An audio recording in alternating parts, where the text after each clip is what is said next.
Okay, this is going to be the first video that I post that I've tried to record 4 times and failed.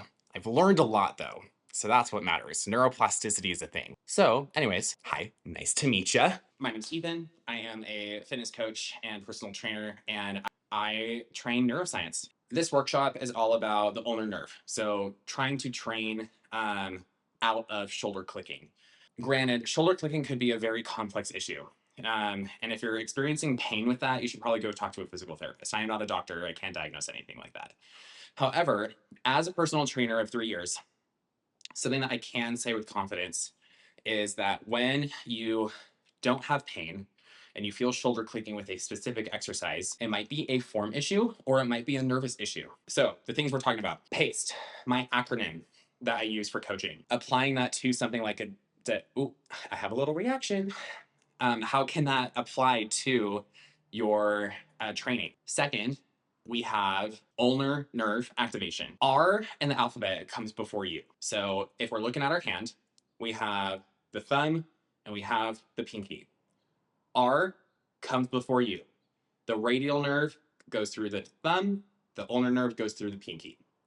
We're going to be talking about that. And then I'm going to give you some cues to maybe help you perform something like a dead bench press a little bit better. The P.A.S.T.E acronym is what I use every single time I coach a client. I train everyone on this. It helps them understand their personal intensity levels. It helps them understand their body. Do they need to recover? Things like that. And it's a really quick audit.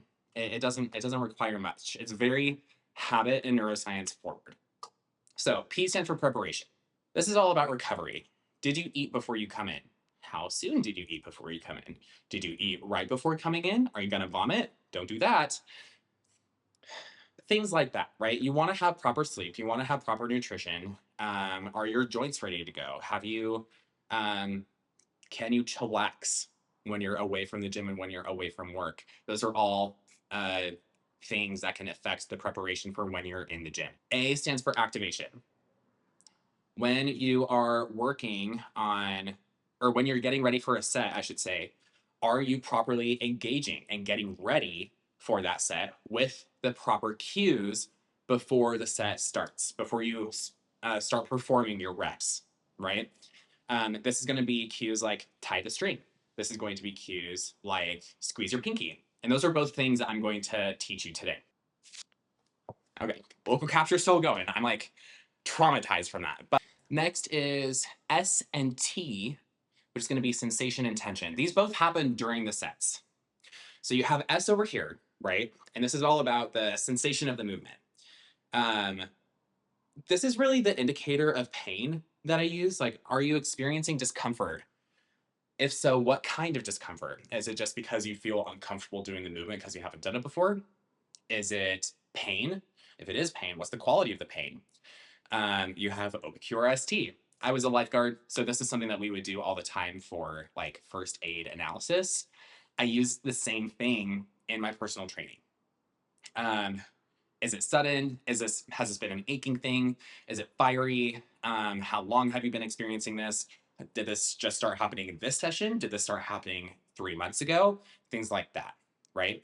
Then we have T for tension.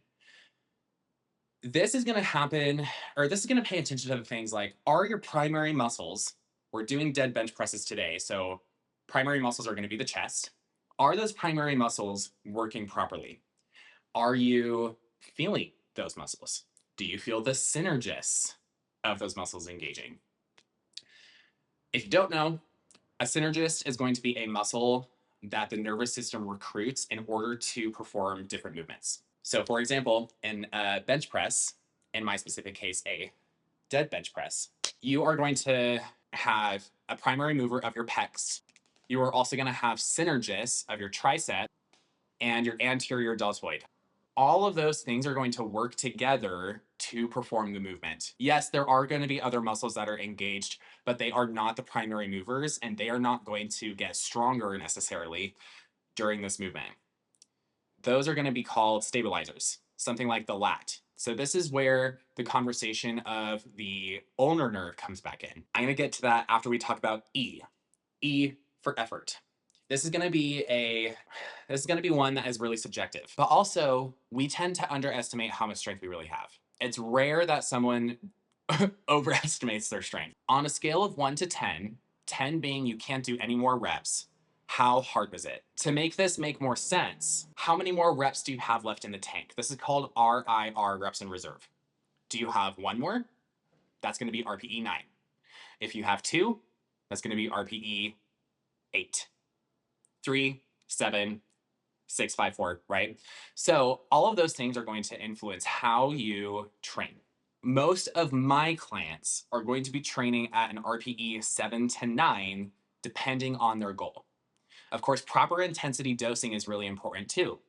If someone is trying to train just for the sake of enjoyment, they might not feel comfortable performing the majority of movements with 1 rep left in the tank. They might only feel comfortable performing movements until they feel just past fatigue, which is going to be closer to RPE 7. I normally program clients at around 7 or 8. There are occasions when we push RPE 9.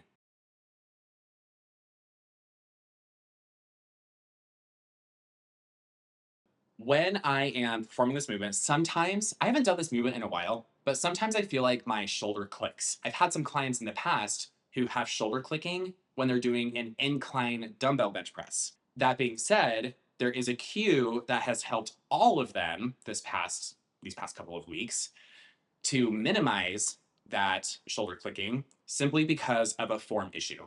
And I want to approach this from a nervous system neuroscience aspect. R comes before U, radial ulnar. So when you have an object and you're squeezing that object with your pinky, you are stimulating that ulnar nerve. So if you grab a weight and you're squeezing it primarily around your pinky, you are going to naturally stimulate the posterior side of your arm down into your lat. So the ulnar nerve runs all the way down through your brachial plexus into the backside of your spine and the bottom portions of your C spine, your cervical spine.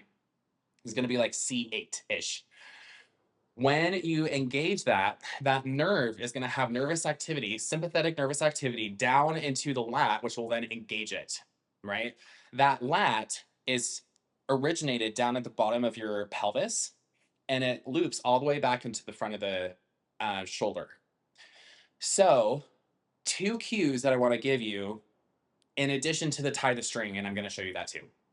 If I'm in a pressing movement, I am going to just start repping out stuff, right? You kind of see, I'm going to try and see if I can pull my shirt tight, but I have my arm here, right?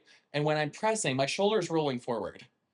This muscle right here, the anterior deltoid, is taking on most of that movement. We don't necessarily want that. This is not a shoulder primary movement. This is a chest primary movement. So how can I do that? Well, squeezing the pinky can help. But let's first focus on your shoulder and shoulder blade positioning. So if you're here, I want you to focus on shrugging up to your ears, pushing those shoulder blades back, and then tucking those shoulder blades down into your back pockets. Now, our chest is going to be pointing up towards the sky when you're performing that movement. So if I'm here and I start initiating that press, the chest is going to take on most of that movement. That's what I want. Now, when you squeeze your pinky, you're going to feel a huge isometric, so a flex without necessarily moving anything, right? Your muscle isn't getting longer or shorter like when you're doing a row. You're just holding your lat in that position. That will act as a stabilizer for that rotator cuff. So I'm going to get under my bar, and I hope that you can still see me.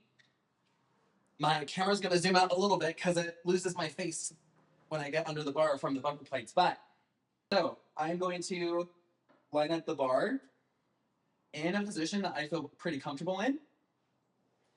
But I'm going to try and position my forearms perfectly perpendicular with the ceiling as I do that. So with those 2 cues, I'm going to tie the string. I'm going to squeeze my pinkies.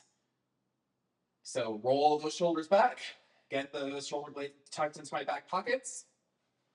I'm going to squeeze that pinky and tie that string. Ready? 3, 2, 1.